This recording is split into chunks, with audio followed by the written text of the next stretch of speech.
I lived in a small, quiet town. Life seemed simple, but inside me, I felt heavy. Not heavy in a way people could see.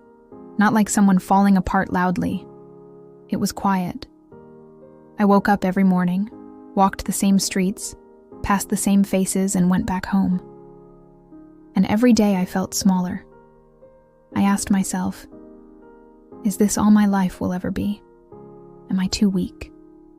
Am I too small to chase a dream? I looked at my town, and I compared myself to the people I saw online or in magazines. Some were traveling. Some were learning new skills. Some were following their dreams. And I felt left behind. My brain whispered, "You're not ready. You will fail. Stay here. It's safe."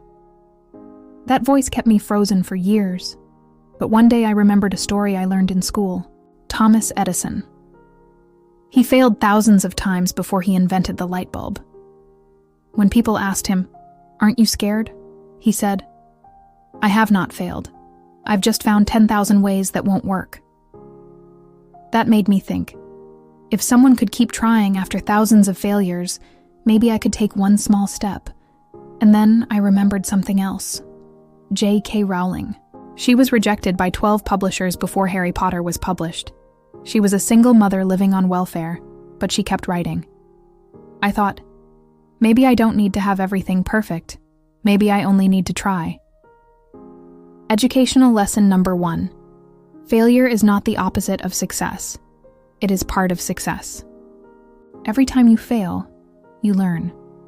Every time you fall, you understand a little more about yourself and your path. I sat alone one evening and asked myself a simple question in English, slowly, clearly. What if I try? Not, what if I succeed? Not, what if I fail? Just, what if I try? That question felt powerful. It didn't promise results. It only asked me to take one action. I decided my one step would be learning something new. Something I always wanted to try but was too afraid to begin.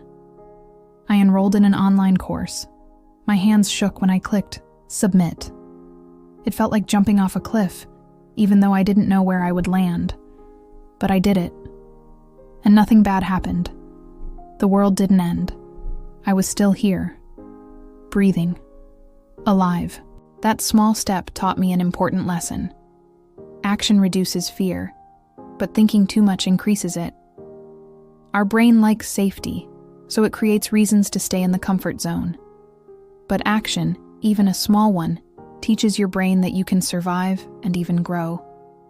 Over the next weeks, I learned slowly. I failed at first. I forgot assignments. I didn't understand some lessons. But every time I tried again, I understood a little more. I realized learning is a process, not a single result. This is called deliberate practice, a concept used by musicians, athletes, and even scientists. It means focusing on small steps to improve, rather than trying to be perfect immediately. Sometimes I wanted to quit. The old voice returned. "You're not good enough. You should stop." But then I thought of Michael Jordan, who was cut from his high school basketball team.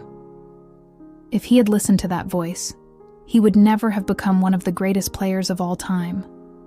Every small attempt mattered. Every small step mattered. I started speaking differently to myself. Instead of saying, "I can't," I said, "I'm learning." Instead of saying, "I'm weak," I said, "I'm growing." This is called a growth mindset, a term coined by psychologist Carol Dweck. A growth mindset means you believe your abilities can improve with effort. A fixed mindset believes your abilities are permanent. By changing my words, I changed my thinking. And when I changed my thinking, I changed my life. I also started noticing small things in my town that I had ignored before. The sunrise looked beautiful. Birds sang in patterns I hadn't noticed. My quiet town wasn't holding me back. It was my fear. I realized that environment matters less than your mindset. Even in a small town, I could grow. Even in a big city, I could feel stuck if I didn't try. One evening, I went to the hill behind my house. I looked at the lights of the town below. The sky was full of stars. And I remembered one more story. Walt Disney. He was fired from a newspaper for lacking imagination, but he kept dreaming and creating. Today, his name inspires millions. I realized something. People who succeed are not always the most talented. They are the ones who take small steps, day after day, even when scared. Months passed. I finished my course. I learned new skills. I spoke to new people. I tried new things. But the biggest change was inside me. I had courage. I had confidence. I knew I could take one step again tomorrow and the next day. Here is the most important lesson I want to share. Feeling broken doesn't mean you are weak. Feeling afraid doesn't mean you are failing. Feeling small doesn't mean you are insignificant. These feelings are signs that you are alive.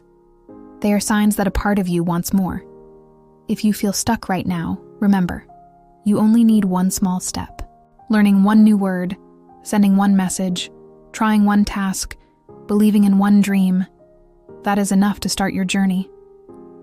Even Michael Jordan, J.K. Rowling, Walt Disney, and Thomas Edison began with one small step. Today I am not perfect. I am still afraid sometimes. I still feel lonely at times. But I am no longer frozen. I move, even when I am scared. And that is the difference between being broken and becoming stronger. So, if you are watching this, know this. You are not weak. You are not too small. You are waiting for your courage to start. Take one step. Take it today. And you will see. The first step is the hardest, but it changes everything.